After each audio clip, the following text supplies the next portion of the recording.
আসসালামু আলাইকুম। আজকে আপনাদের জন্য নিয়ে এসেছি চাইনিজ রান্নার রেসিপি। আমি সবজিগুলো সব কেটে আগে সিদ্ধ করে রেখে দিয়েছি। সাথে আমি এই মাংসগুলো ম্যারিনেট করে রাখবো। গুঁড়া হলুদ, গুঁড়া মরিচ, সাথে একটু আদা পেস্ট, একটু রসুন, লবণ এইগুলো দিয়ে মিক্সড করে রেখেছি। এখন আমি চুলাতে পানি দিয়ে ঠান্ডা পানিতে আমি বার্লি ঘুলাবো। গরম পানিতে বার্লি ঘুলালে বার্লি শক্ত হয়ে যায়, এই কারণে আমি ঠান্ডা পানিতে বার্লিটা গুলিয়ে নিলাম। সাথে আমি কিছু লবণ দিলাম, লবণ না হলে সবজি একদমই টেস্ট হয় না।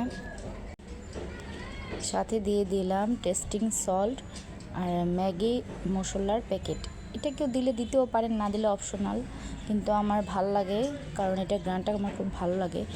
এই নাড়তে এখন আমি এটা ঘন করে আনলাম। দেখেন কি সুন্দর ঘন হয়ে গেছে। এর মধ্যে কাঁচামরিচ আর পেঁয়াজ দিয়ে দিলাম। দেওয়ার পরে সবজিগুলো আমি ছেঁকে রেখেছিলাম, আস্তে আস্তে এগুলো মিশিয়ে নিব। সবগুলো ঢেলে মিশিয়ে নিব। দেখুন কি সুন্দর দেখাচ্ছে। মিশাতে আস্তে আস্তে করে মিশিয়ে দেখেন কি সুন্দর একদম চাইনিজের সবজি। চাইনিজে যে কষ্ট করে খাওয়া লাগবে না, যদি ঘরেই আপনি সব কিছু তৈরি করতে পারেন। অনেক কম সময়ে অনেক তাড়াতাড়ি করে দেখুন সবজিটি হয়ে গেছে। এখন শেষ সময় আমি কিছু মুরগির মাংস টুকরো করে রেখেছিলাম, সেগুলো আমি ছেড়ে দিব। এখন নাড়াচাড়া করতে করতে এগুলো সিদ্ধ হয়ে যাবে। যেহেতু ফার্মের মুরগি, এগুলো হতে সময় লাগে না। দেখুন এই যে সুন্দর হয়ে আসছে, সবজিটা পুরোপুরি রেডি। এর সাথে আমি মাখানো ম্যারিনেট করা মাংসগুলো এখন আমি ময়দার সাথে মেখে নিব। তারপরে ময়দাতে দিয়ে দিব কিছু পরিমাণ জর্দার রং। এটা দিতেও পারেন, না দিলে নাই, কিন্তু আমার কালার দেখতে খুব ভালো লাগে, এই জন্য আমি ভালো মতো মিশিয়ে নিচ্ছি। তারপরে কিছু পরিমাণ গুঁড়া হলুদ দিয়ে মিশিয়ে নেব আবার। তারপরে দিয়ে দিব কিছু পরিমাণ আপনার গুঁড়া মরিচ দিলে ফ্রাইটা ঝাল হয়, খেতে খুব ভালো লাগে, এই জন্য আমি দিয়ে নিলাম। তারপরে আমি দিয়ে নিব কিছু পরিমাণ গরম মশলার গুঁড়া।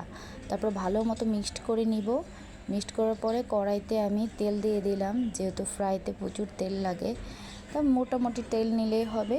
যাই হোক, এখন আমি একটি করে মাংসগুলোতে মেখে নিব, আটাগুলো মুড়িয়ে নিব। তারপরে দেখুন ছেড়ে দিব গরম তেলে। একটি করে আপনারা এভাবে মুড়িয়ে ছেড়ে দিবেন। তারপরে সুন্দর মতো উপরে নিচে একদম আটাটা ভালো মতো মেখে নেবেন। মাখানোর পরে একটা করে ছেড়ে দিবেন। আস্তে আস্তে এগুলো অনেক ভাজা হয়ে যাবে। ভাজা হতে একটু সময় লাগলেও আস্তে আস্তে সময় নিয়ে ভাজবেন। যেহেতু এগুলো ফার্মের মুরগি, এগুলো হতে একটু সময় লাগবে, নয়তো ভিতরে হাড্ডিতে লাল লাল দেখায়, এগুলো দেখতে ভালো লাগে না, রক্ত দেখায়। এই জন্য এগুলো আস্তে আস্তে অনেকক্ষণ কড়া ভাজা করে নিব। দেখুন কি সুন্দর ভাজা হয়েছে। এখন আমি উল্টিয়ে দিলাম। এখন আমার ভাজাগুলো হয়ে গেছে। আমি আরও কিছু আছে, এগুলো আবার আস্তে আস্তে এভাবে মেখে ছেড়ে দিব। উইংস পিস আছে, তারপর লেগ পিসগুলো, এগুলো সব কিছু একসাথে আস্তে আস্তে উল্টিয়ে দিব। উল্টিয়ে দেওয়ার পরে এগুলা ভাজতে হবে ভালো মতো, নয়তো খেতে ভালো লাগবে না। একটা করে উল্টিয়ে ভালো মতো ভেজে নেব। চাইনিজ খেতে হলে বাইরে এত টাকা খরচ করার দরকার নাই, অনেক কম খরচে আপনারা ঘরে বসে এগুলো রান্না করতে পারেন। আমার বেশি খরচ যায়নি, আমার সব কিছু মিলিয়ে 800 থেকে 900 টাকা গিয়েছে। আপনারা ঘরে বসে 5 জন 6 জন অনায়াসে এই খাবারগুলো পেট ভরে খেতে পারবেন। এখন আমি সবগুলো ভেজে নিয়েছি, আমার ভাজা কমপ্লিট। দেখুন আমি প্লেটে উঠিয়ে নিলাম সবগুলো। দেখেন কতগুলো এখানে ফ্রাই। বাহিরে খেতে গেলে এগুলোর দাম অনেক পড়বে, ঘরে আপনার এত খরচ পড়বে না। যদি আপনি পুরো ভিডিওটা দেখেন না স্কিপ করে, তাহলে দেখবেন একবারেই সোজা। এখন আমি পোলাও চালটা দেখেন, এখানে 1.5 কেজি পোলাও চাল আছে, সিদ্ধ দিয়ে নিলাম লবণ দিয়ে।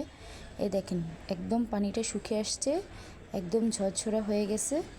ঝরঝরা হয়ে যাওয়ার পরে দেখেছেন পোলাওটা একদম ঝরঝরা হয়ে গেছে। বেশি পানি দিবেন না, কম পানিতে পোলাওটা সিদ্ধ করে নেবেন। এখন আমি আরেকটি পাতিলে তেল ঢালছি।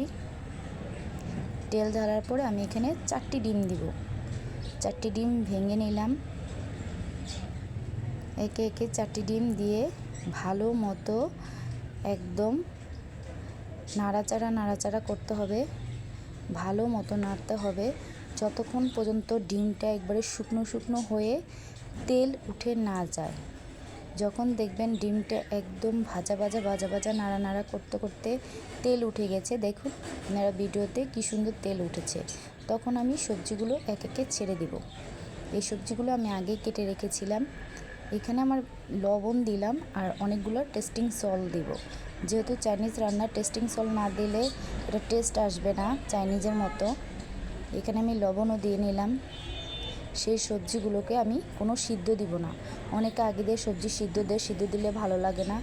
এখন আমি পোলাও চালগুলো একে একে করে ছেড়ে দিচ্ছি, অল্প অল্প করে মেখে নিব, একবারে ছাড়ার দরকার নাই। অল্প অল্প দিয়ে উপরে নিচে নাড়াচাড়া করে নিব। চাইনিজ রান্না করতে খুবই সহজ আর খুবই কম সময় লেগেছে, আমার মাত্র 1.5 ঘন্টায় সব কিছু কমপ্লিট হয়ে গেছে। এই দেখুন কতগুলো রাইস, এতগুলো রাইস আপনার চাইনিজে যেয়ে খেতে কতগুলো টাকা খরচ হয়। এখানে 1.5 কেজি পোলাও চাল, 200 টাকার সবজি। এই দেখুন আমি লাস্টে দিয়ে ম্যাগি মশলাটা ছিটিয়ে দিলাম, এটা অপশনাল, দিলে দিলেন না দিলে নাই, কিন্তু আমার ভালো লাগে এই জন্য আমি দিলাম। দেখুন কি সুন্দর ঝরঝরা হয়ে গেছে, একবারে 1.5 ঘন্টায় 2 ঘন্টা পুরো লাগে নেই, তৈরি হয়ে গেছে আমার চাইনিজ। এতগুলো চাইনিজ দেখুন, এখন দেখুন কতগুলো ফ্রাই। অবশ্যই এগুলো খেতে গেলে